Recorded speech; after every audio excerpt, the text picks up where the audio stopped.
You ever come home after a long trip, feeling that little sigh of relief when you see your porch, your own slice of the world, and realize in about 10 seconds flat that everything's gone sideways?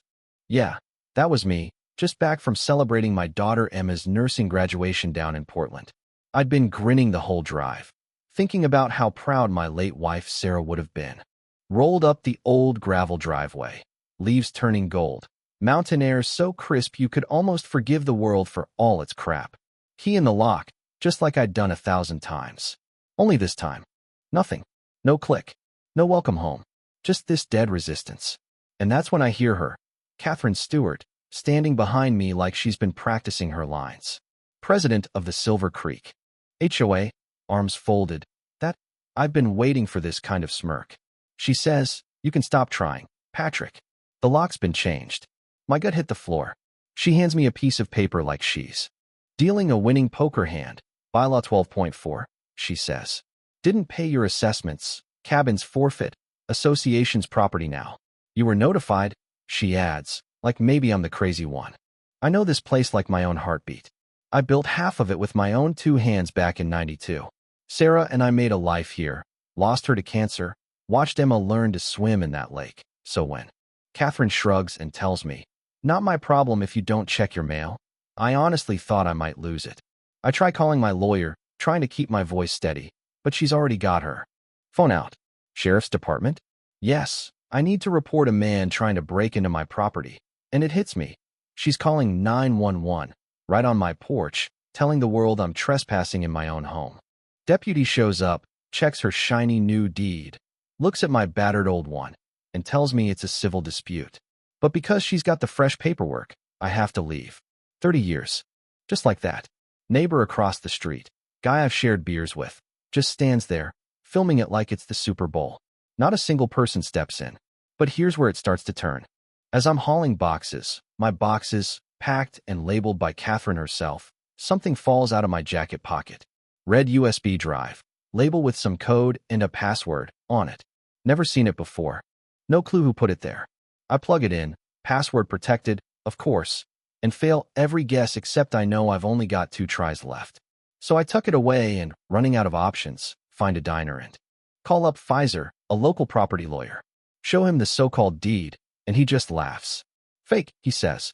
Obvious tells. Wrong notary, wrong paper stock, seals a copy. He promises to file an emergency restraining order, get a forensic doc examiner on it, and tells me this is textbook fraud. Suddenly, for the first time all day, I think I might actually have a shot. The next week's a fever dream, fake invoices from Catherine's attorney, threats of collections, anonymous complaints. Inspector comes to pick apart my cabin, finds nothing, but wastes my whole morning. Intimidation. Pure and simple. Fisher calls with the forensic report. 3 dead giveaways of forgery.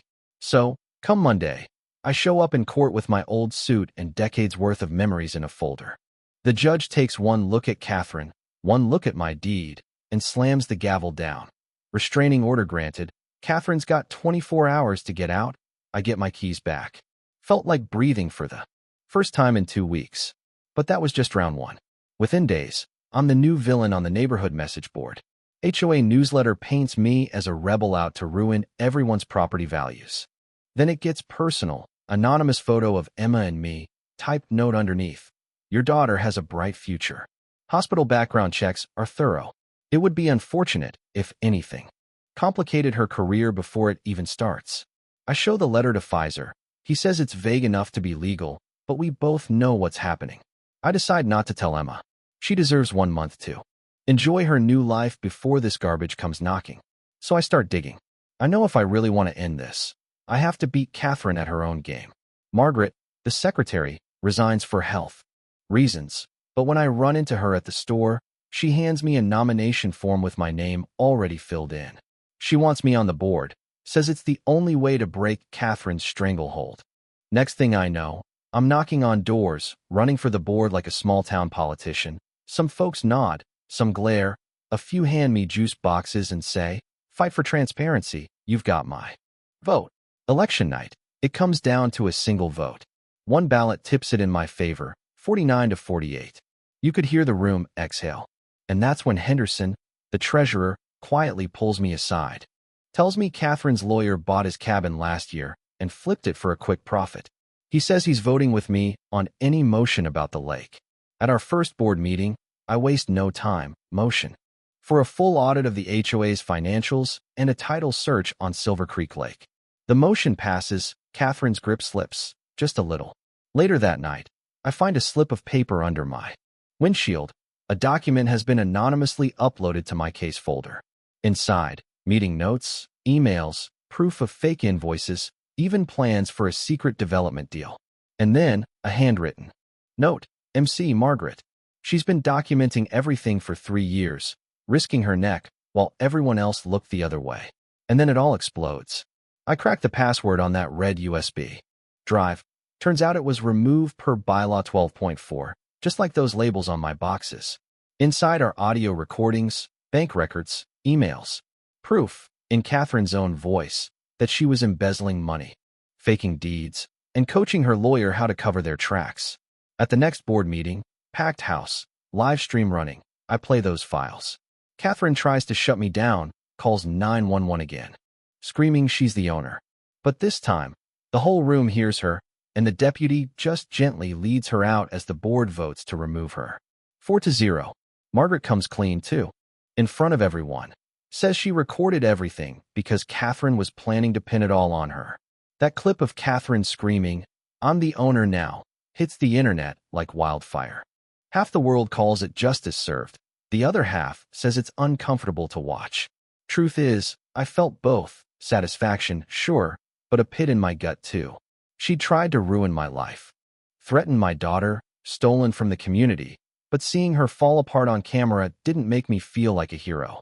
Maybe it never does. Charges were filed: embezzlement, forgery, fraud. She got probation, therapy, had to pay every cent back. The lake transfer went through, officially protected forever as Sarah Bailey Memorial Lake. Emma brought her kids to swim there. And for once it felt like we'd done something lasting and good. 6 months on, I run into Catherine at the grocery store. She's changed. No armor, no pretense, just a tired woman doing her best. She tells me therapy is helping, that she finally understands why she needed control. I say I don't feel good about the video, and she starts to cry, says I'm the first person to look at her like a human being since it all happened. Maybe that's justice too, you know? Not just the punishment, but being seen. 18 months later, Emma teases me that I'm internet famous now. I just wanted my cabin back. But we got more: reform, accountability, a protected lake, and maybe, in some weird way, even a little redemption for everyone. You know what I learned? Justice isn't clean. It stings, and it scars, but it's the only thing that keeps people like Catherine from taking until there's nothing left. And sometimes, if you're lucky, the mess is where you find the truth. Even if you never feel quite the same afterward. If you stuck with me this far, hit that like button, drop a comment, tell me what you think. Where's the line between justice and revenge? Did I do the right thing, or did I go too far? I want to hear it all. Until next time, take care of each other. Actions have consequences, sometimes for the better, sometimes for the worse, but always, always for real.